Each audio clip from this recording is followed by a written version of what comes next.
বিংশ শতাব্দীর শুরুতেই জাতীয় কবি কাজী নজরুল ইসলাম লিখেছিলেন, বিশ্বের যাহা কিছু চিরকল্যাণকর, অর্ধেক তার করিয়াছে নারী, অর্ধেক তার নর। কবির এই দর্শনের প্রতিফলন আজ আমরা সমাজের প্রতিটি পরতে পরতে দেখতে পাই। কিন্তু আজকের এই বিশেষ দিনে খোদ নারীরাই তাদের প্রত্যাশা, প্রাপ্তি এবং আগামীর চ্যালেঞ্জ নিয়ে কি ভাবছেন, চলুন জেনে আসি।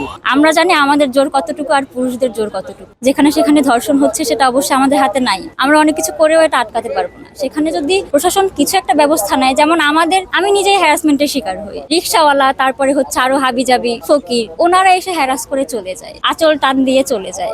এখানে আমরা কি করব? আমরা কোথায় সেফ? আমরা কোথাও সেফ না। নারী শিক্ষা, আসলে শিক্ষাটাকে বর্তমানে গুরুত্ব দিচ্ছে, তবে নারী শিক্ষাটাকে আমি জানি না কতটুকু গুরুত্ব দিচ্ছে, কারণ আমার নিজেরই রিলেটিভস আছে, তাদেরই মেয়েদের পড়াশোনা করাচ্ছে না। তো কি করলে আসলে তাদের মনের মধ্যে পৌঁছাতে পারবো যে নারীদেরও শিক্ষিত হওয়া দরকার, আমি জানি না। আমি এটা নিয়ে কাজ করতে চাই, আমি পড়াশোনা করছি। নারী দিবস কেন হবে এটি আমার প্রশ্ন। বরং আমি চাই পুরুষ দিবস।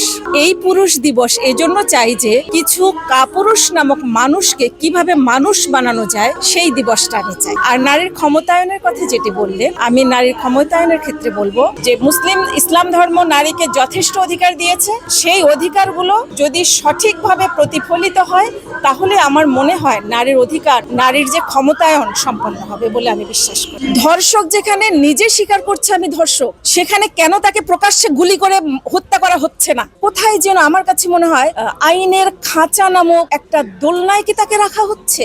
আমাদের বিশ্বে তো এখন, বিশেষ করে বাংলাদেশে এখন নারীরা বেশ এগিয়ে আছে। আমাদের পুরুষরা যেরকম আমাদেরকে বহু আগে সেটা পিছিয়ে রাখতো, কিন্তু এখন কিন্তু তা নয়। এখন পুরুষরাও আমাদের নারীদেরকে অনেক সম্মান দিতে শিখেছে আমি মনে করি। নারী হিসেবে আমি একজন কর্মজীবী নারী। সরকারের কাছে চাইবো বা দেশের জনগণের কাছে চাইবো যে নিরাপত্তা, এখানে কথা বলার স্বাধীনতা থাকবে, আমার কাজ করার জন্য আমার একটা সুন্দর পরিবেশ থাকবে, এবং আমি যে আমার নিজস্বতা বজায় রেখে এবং আমার আত্মসম্মান বজায় রেখে আমি যাতে কাজ করতে পারি, এবং সেখানে থাকবে আমার অ্যাকশন থাকবে, আমার আত্মবিশ্বাস থাকবে, আমার ডিগনিটি থাকবে, আমার পাংচুয়ালিটি থাকবে। সবকিছুর মধ্যে আমার কর্মজীবন এগিয়ে নিতে চাই, যাতে নারী হিসেবে আমাকে কেউ না দেখে, একজন কর্মজীবী হিসেবে যেতে দেখে।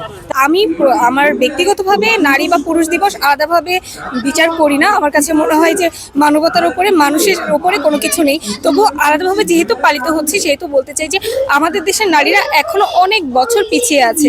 আমরা চাইলে আরো এগিয়ে যেতে পারতাম। যেখানে আমরা এখনো পর্যন্ত আমাদের দেশে ঘরে ঘরে রেপ হচ্ছে, আমাদের দেশের মেয়ে শিশুরা পর্যন্ত রেপের শিকার, ধর্ষণের শিকার হচ্ছে। তো নারীদেরকে নিরাপত্তার অভাবে অনেক নারী দেখা যায় যে বাইরে গিয়ে কাজ করতে চায় না বা পারছে না। এখানে দেখা যায় বিভিন্ন রকমের সমস্যা দেখা দিচ্ছে, পরিবার থেকে, সমাজ থেকে। একটা নারী কোন পোশাক পরবে, কিভাবে বাইরে যাবে, কিভাবে চলাফেরা করবে, সেগুলো নিয়ে হচ্ছে সবসময় একটা আলোচনা চলে। একটা পুরুষের দোষ আমাদের সমাজ কখনোই দেখে না, সবসময় দেখে যে একজন নারী এটা করলো, ওটা করলো, একটা পোশাক পরলো খারাপ। তো আমার মনে হয় যে আমাদের এই সময় এসে, এই যুগে এসে দাঁড়িয়ে আমাদের নারী এবং পুরুষ দুজনকেই সমান অধিকার দেওয়া উচিত এবং প্রত্যেকটা নাগরিককে সম্মান দেওয়া উচিত। আলাদাভাবে নারী কিংবা পুরুষ আমি ডিফাইন করতে চাই না। আমার কাছে মনে হয় মানুষের সম্মান সবার আগে, মানুষের নিরাপত্তা আমরা সবার কাছে কাম্য।